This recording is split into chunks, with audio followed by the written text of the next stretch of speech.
The Koch brothers have an interesting family political history. Their father was an oilman. In the 1930s, he spent a lot of time in the Soviet Union. You say his company trained Bolshevik engineers and helped Stalin's regime set up 15 modern oil refineries, but eventually Stalin brutally purged several of Koch's Soviet colleagues, and then he became fiercely anti-communist, became an original member of the John Birch Society. Do you think that his fervent anti-communist beliefs had any effect on his son's beliefs?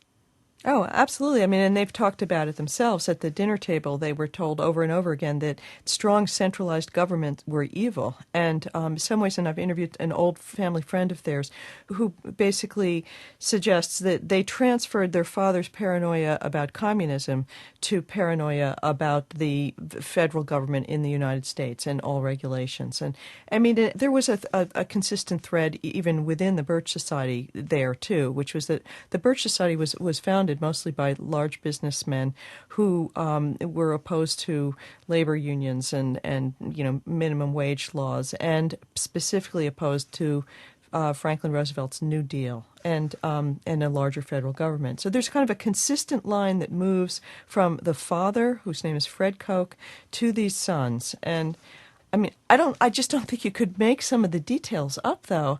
Who would ever think that behind one of America's most spectacular private fortunes is a father who made his first millions working for Joseph Stalin, setting up the Soviet oil refineries? So the Koch brothers were brought up by a father who was fervently anti-communist.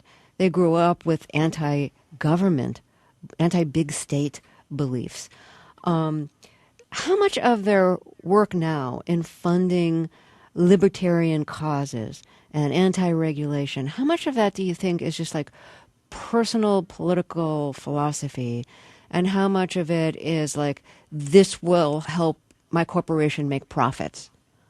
Well, I think there's no separation between the two in their thinking. They believe that prosperity will result for themselves and others, I guess, if you get rid of all kinds of state regulations and just allow the marketplace to bloom, as they would put it. They see both things as being united, really. One of the things that I found fascinating was that they're not just your sort of ordinary Republican captains of industry. They are really self-described radicals, and Charles Koch specifically calls himself a radical and says he has a radical agenda when he talked to Brian Doherty in this book, Radicals for Capitalism. Their vision is really pretty far out. An example of what's far out about it?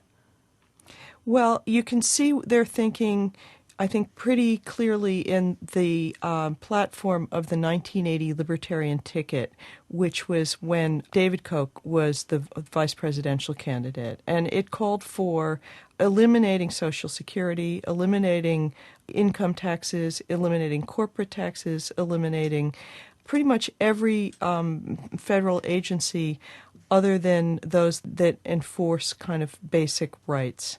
Particularly property rights. So their vision is it's extreme, from pretty much any direction. It's interesting, but it's not a mainstream kind of widely held view as evidenced by how it did during that campaign, where literally they ran against Ronald Reagan from the right and they got 1% of the vote. So, Jane, when you look over the years since the Koch brothers have started funding think tanks and groups that are meant to look like grassroots groups, what impact do you think they've actually had on American politics?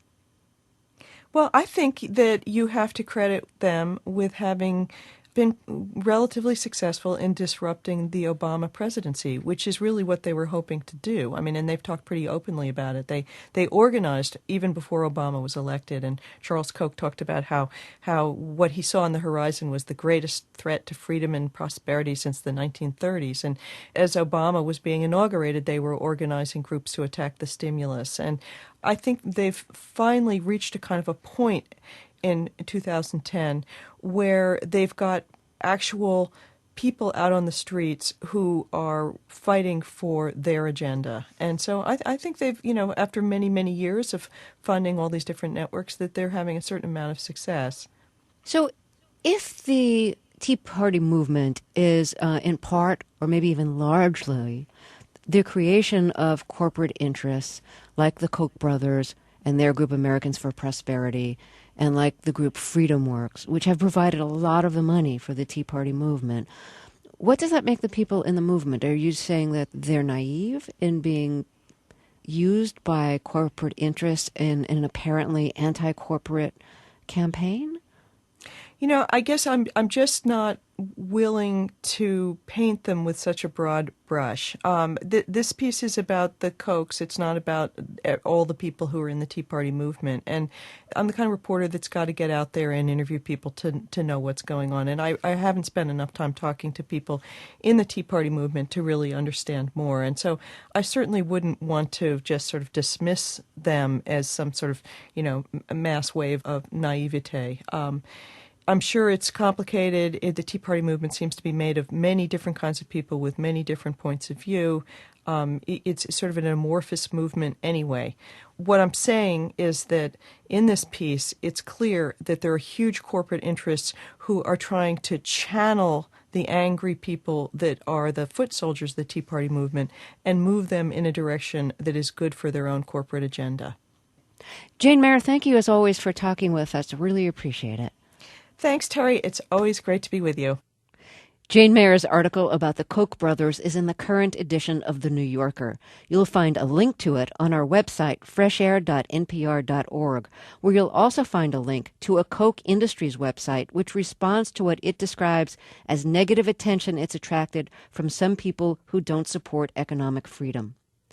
Today, Americans for Prosperity, co-founded by David Koch, began its Defending the American Dream Summit in Washington. The rally ends Saturday morning, after which they will provide transportation to Glenn Beck's Restoring Honor rally at the Lincoln Memorial.